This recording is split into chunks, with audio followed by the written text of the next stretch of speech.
HB, you've been coming into your own. They were kind of down on you at the beginning of the season. I love what you're doing. How's your mentality now going to the game? You look more comfortable. You look like it's easy going. How do you feel? I mean, this is 12 years in, so I'm always going to be confident in myself. I feel good. Thankful to be out here every single night, for this team, and we'll continue to do my best. HB, one more thing. How about the Kevin Herter dunk tonight? Did that surprise you? Never seen it. Last night, the Kings defeated the Wizards, and it really looked like Big Brother dominated Little Brother in that game. Did you see that? Domantas Sabonis with another triple-double. 17 with the Kings. He passed up Chris Webber for #1 on the triple-double list for the Sacramento Kings. At home, the Sacramento Kings defeated the Washington Wizards 131-143. Today is Tuesday, December 9th, Taco Tuesday. I'm back. You're here. Thanks for joining me. What's going on, all my folks and all you Kings fans out there? It's your guy, Jay Woods, aka Shy the Man, back at you with another episode of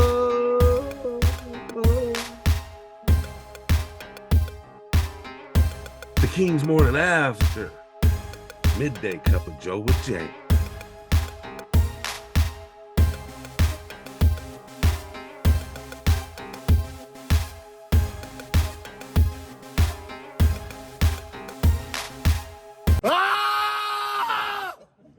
I love it.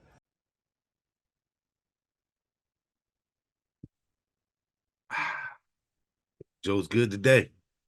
In a dominating wire-to-wire win, the Kings dominate Little Brother. The Kings out there look like they were playing Little Brother in the driveway, dominating every aspect of the game, finishing with a 13-point win. And it wasn't even that close during the game.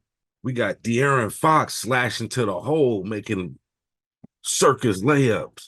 We got Keegan Murray out here posting guys up and hitting threes. We got Domantas Sabonis over here getting triple dubs. Kings offense has kicked into gear, and they say they have another gear they can go.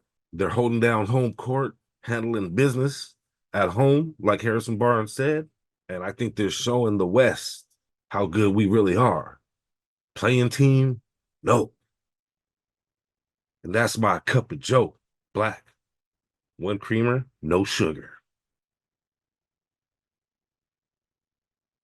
Kings, eye test. Kings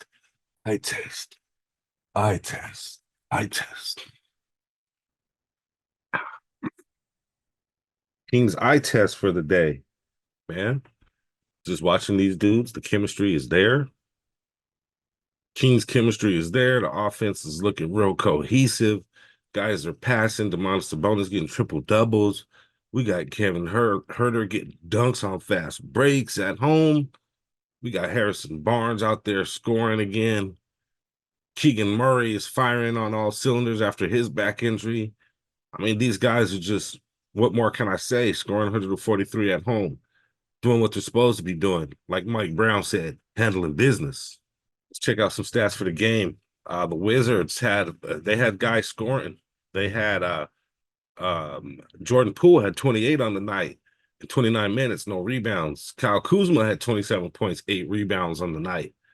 Off the bench, they had a couple guys, Kula Begley and Muscala scored 11 points. Off the bench, just wasn't enough to handle the Kings. On the night when De'Aaron Fox had 30, Domantas Sabonis had 28, Keegan Murray with 25, and even Harrison Barnes with 19 points. Now, if all those guys are scoring like that, the Kings are going to be a very hard team to beat, especially if they're closing out games and playing defense at least halfway decent. The Kings are going to be a very hard team to beat. Like I said earlier, Domantas Sabonis with the trip dub. 13 rebounds, 12 assists. He is that centerpiece, that foundation of the Kings, with De'Aaron Fox driving to the hole, slashing to the basket, coming downhill, playing the two-man game, pocket passing to Sabonis, or kicking it out for three. It's working. And our dog, Malik Monk, 10 off the bench, 6 assists. Zankov, 8 off the bench. On the night, the Kings had 42 rebounds, Wizards 39. Kings had 35 assists to the Wizards 26. Kings only 7 turnovers, Wizards 11. And the big stat of the day is points in the paint. Sacramento Kings with 64 points in the paint, Wizards 46 points in the paint. That is almost a 20-point differential in points in the paint. You know, if you score down low, you're going to be a dominant team. It's obviously easier to score closer to the basket. I prefer this style of game over just shooting threes over and over and over. Bottom line, the Kings morning after, bottom line. Today's bottom line is, for the Kings, they just need to keep playing the way they're playing. I mean, you can't beat what's going on offense. I mean, the chemistry is great. They're looking very cohesive. These guys are willing passers. They're passing 5, 6, 7, 8 times in a possession. They're cutting on screens. They're giving each other screens. They get double teamed. They kick out. You know, I love the way the Kings are playing right now. And with Harrison Barnes kicking in with some points, out there handling business, and Keegan Murray holding his own, Kevin Huerter holding his own, the Kings are going to be a very tough out. That's a very hard team to beat coming up later in the season and into the playoffs. Next up, the Kings have Boston tomorrow, Wednesday, December 20th, Boston, 7 p.m., here at home, showdown matchup, one of the better East Coast teams versus one of the better West Coast teams. I can't wait to see this game tomorrow. As of right now, the Kings are in fourth place in the West Coast Division at 16-9. The Nuggets right above them in third place, 18-10. Thunder 17-8. Timberwolves first place still 20-5. In the Eastern Conference, the Boston Celtics are the number 1 team at 20-5. And as we know, the Boston Celtics have been title contenders for the past few years and even title favorites for a couple years, led by Jason Tatum and Jaylen Brown. They also have Drew Holiday, Kristaps Porzingis at power forward, Derek White, and they got our guy Neemias Queta, Al Horford out there. This team is very good offensively. They have a lot of cohesion. They play very well together. And this is a playoff team, and they are a tested playoff team. So to beat this team, the Kings are going to have to come in. They're going to have to play their game the way they've been playing recently. But on defense, these guys are going to have to make sure they hold down these guys at the end of the game. If they have any type of lead at all, they're going to have to close out this game and close out strong, especially guarding Tatum, who is a three-point threat, likes to drive to the basket, Jaylen Brown. Mainly those two guys are going to be the guys that can bring you back. The Kings need to really just make sure they got their bodies on them. They're not letting guys cut through the hole and get easy baskets.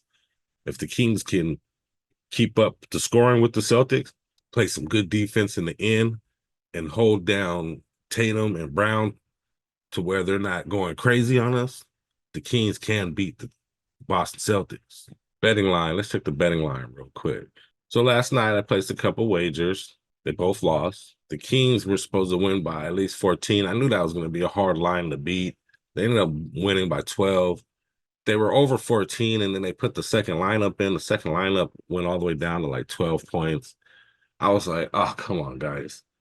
So it was right there, but I knew that was going to be a hard line to beat because that's a lot of points. 14 to win by 14 points. You know, the other team has to totally just not be there at all. And then I did a parlay bet also. My parlay bet, $5 would have won me 30, did not hit. I'm not sure which team jacked it up for me. Lakers were supposed to win by 5. Clippers were supposed to win by 4. And the Nets were supposed to win by 4. So I'll have to check and look back who messed it up for me. But I lost my 2 bets last night. So the odds for the Kings versus Celtics are not up. The game's not until tomorrow. But it does show that the Golden State Warriors is going to beat the Celtics by, well, actually it says the Celtics are going to beat the Warriors at home tonight by -6, by at least 6 points. They have the Phoenix Suns beating the Trailblazers by 7.5. And then we got the Bucks supposedly going to thrash the Spurs by 16. And we got the Pelicans -7 over the Grizzlies. What kind of bet do I want to do today? Okay. So what I'm going to do, I'm going to do a parlay bet today, okay? And I'm going to take all 4 games, but I'm going to go for whoever's favored in each of these games. So I'm going to take the Pelicans over the Grizzlies. I'm going to take the Bucks over the Spurs, Boston over the Warriors, and the Suns over the Trailblazers. And it's just straight up wins, no points, okay? So I'll put $5 down. If I win that, I'll win $9.17 because all these guys are favored. So it's not going to be like crazy odds or anything like that. And it's just straight up win. All they have to do is just win the game. So if those 4 teams win tonight, I'll win $9. Hey, if you guys are interested in sports betting, please use the link below in my description. I sports bet here in California, no problem at all. Use the link below. They have all kinds of bets, sports betting. They even have a casino. They have horse bets. They have parlays, prop bets. They have every sport. Check it out. Link below in the description if you want a sports bet or any type of betting. All right. And I have a couple questions for you guys today. New segment, questions. I'm going to ask a couple questions, try to answer them a little bit. And also I would like you to answer them as well. Any of these questions, please answer them in the comments below. Is De'Aaron Fox an MVP? I believe De'Aaron Fox is an MVP. Will he be MVP of the whole league? I don't know. I think it's a pretty good conversation. I feel like he should be in the top 3, top 5 of the MVP voting. I mean, without Fox, the Kings are pretty much nothing. So for him to not even be in the top 5 is kind of interesting to me. And he's brought his game, his level up every year. He's brought his the intensity, his skill set. He's brought it up every single year. And this year, I mean, he's balling out of control. I mean, how is he not an MVP candidate? The other question I have is, should Malik Monk be starting? Malik Monk has shown that off the bench, he still is able to score, in the upper 15 points per game area. And he's always one of the guys on offense that's keeping us in games, helping us win games. Should Malik Monk be starting? Comment below. Let me know what you think. My opinion, I think he's a great 6th man. I think he should stay as the 6th man. We do need that boost off the bench. We do need that scoring off the bench, that microwave hibachi off the bench that can just score and cook up some points for you when Fox or say Domantas Sabonis are taking a rest on the bench. So I think he's fine at 6th man. And with that, guys, that's pretty much all I have for today. I ask that you please like this video. If you've actually watched this far, please like the video. If you like talking Kings news, like hearing Sacramento Kings takes, please subscribe. And if you'd like to help this channel out, please share the content. Share it anywhere. Share it on your social media. Share it anywhere. Also comment. Make a comment. I just asked a couple questions. Please answer the questions. Make a comment below. Comments also help the channel. Motivational quote. I'm going to use the same motivational quote that I used yesterday. And it's a famous street quote that goes, "Don't talk about it, be about it." And that's my quote of the day. All right, guys, that's pretty much it. I appreciate you joining me. Appreciate you watching this far. Hopefully you'll join me again on the next episode of The King's Morning After Midday Cup of Joe with Jay.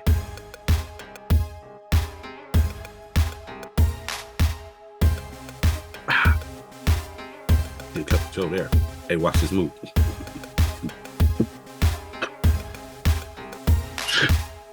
It's good.